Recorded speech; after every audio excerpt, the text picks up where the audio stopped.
Šogad Daugavpils pašvaldība turpina īstenot pilsētas ūdens tilpju labiekārtošanas programmu. Tajā ir iekļauti 7 objekti dažādos pilsētas mikrorajonos. Sastādot plānu, tika ņemtas vērā vietējie iedzīvotāju vēlmes, kuri lūdza labiekārtot gan jau esošās tā saucamās stihiskās pludmales, kā arī izveidot jaunas atpūtas zonas pamestās un aizaugušās teritorijās. Daugavpils pilsētas domes komunālās saimniecības pārvalde veica cenu aptauju darbu veikšanai, noteica uzvarētājus. Pašvaldības pasūtījuma izpildi būvnieki uzsāka māja sākumā, un dažos objektos darbi ir praktiski noslēgušies. To skaitā ir bijušās artilērijas bāzes teritorija. Pārpurvotajā, aizaugušajā un piegružotajā teritorijā tiks izveidots avotiņu parks ar mākslīgajiem dīķiem. Labiekārtošanas darbus šeit ir plānots veikt 2 kārtās un pilnībā pabeigt nākamajā gadā. Tika veikta esošā dīķa attīrīšana un arī izrakti speciāli kanāli, kas palīdzēs, mazināt gruntsūdens līmeni tajā parkā.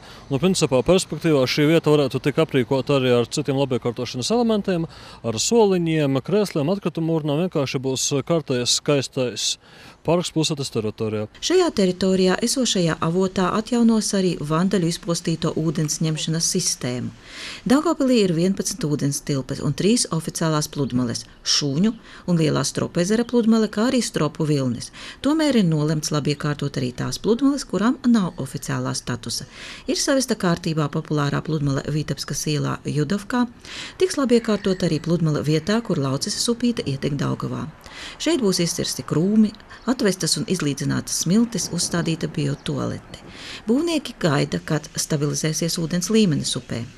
Pēc vietējā iedzīvotāja lūguma Šūņu ezera krasta zona tika attīrīta no niedrēm un slimiem un avārijas stāvoklī esošiem kokiem, labajā pusē no bijušās 7. pamatskolas ēkas Forštatē. Ezera krasta piekrastes attīrīšanas mērķis bija tāds, lai novērstu ezera aizaugšanu.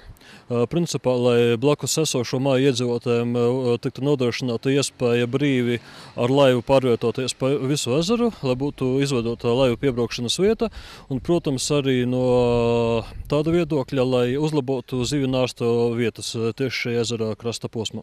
Pēc Forštatē dzīvošo veco cilvēku stāstītā, kādreiz Šūņu, Zeltkalnu un Normaņu ielas rajonā atradās diezgan gleznains dīķis. Tagad tas ir aizaudzis, taču to cenšas atjaunot, attīrot ar ekskavātoru palīdzību. Tiks attīrīts arī meliorācijas grāvis Augstā un Nometņu ielas krustojumā Čerepovas mikrorajonā. Ir veikti arī Stropaka ezera krasta attīrīšanas darbi Neredzīgo biedrības rajonā. Visi darbi norādītajos objektos ir jāpabeidz līdz jūnija beigām.